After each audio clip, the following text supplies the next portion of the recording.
এই দেশে গণতন্ত্র ফিরিয়ে দিয়েছে আওয়ামী লীগ, গণতন্ত্র ফিরিয়ে এনেছে আওয়ামী লীগ, গণতন্ত্রের চর্চা করে আওয়ামী লীগ নিজের দলের ভিতরে এবং দেশেও।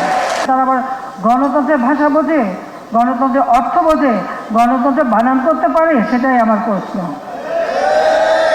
আওয়ামী লীগের অপরাধ কি? গরিব মানুষের পাশে দাঁড়ায়, সেটা অপরাধ? আওয়ামী লীগের অপরাধ কি? দেশটাকে আজকে উন্নত করেছে, সেটাই অপরাধ?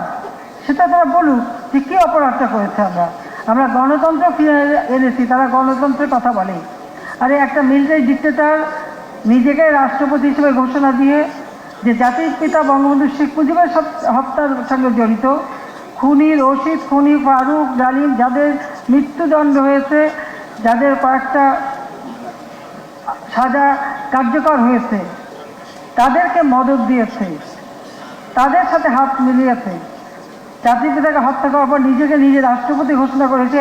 সেই ক্ষমতায় বসিয়ে ক্ষমতার উচ্ছিষ্ট বিলিয়ে যে দলের সৃষ্টি, কোন গণতান্ত্রিক ধারা দিয়ে ওই দল তৈরি হয়েছে?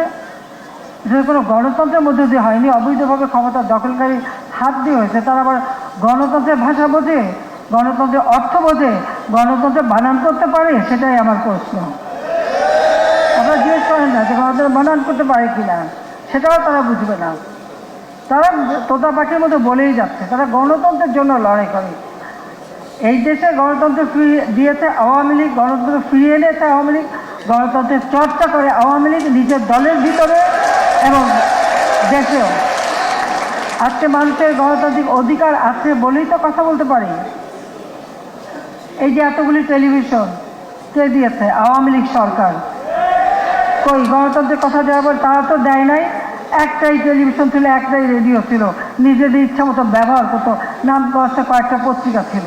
আর আজকে হাজার হাজার পত্রিকা, তার মধ্যে প্রায় অর্ধশতের কাছাকাছি হয়ে গেছে আমাদের টেলিভিশন, রেডিও। যার যার ইচ্ছা মতো টক শো করতে, কথা বলে যাচ্ছে।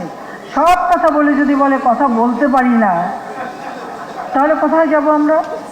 আওয়ামী লীগ নেতাকর্মী 2001 খুব বেশি দূর আগে তো কষ্ট দিয়েছেই, তারপরেও হয়তো 2001 সালের কথা তো মনে করে দেখেন।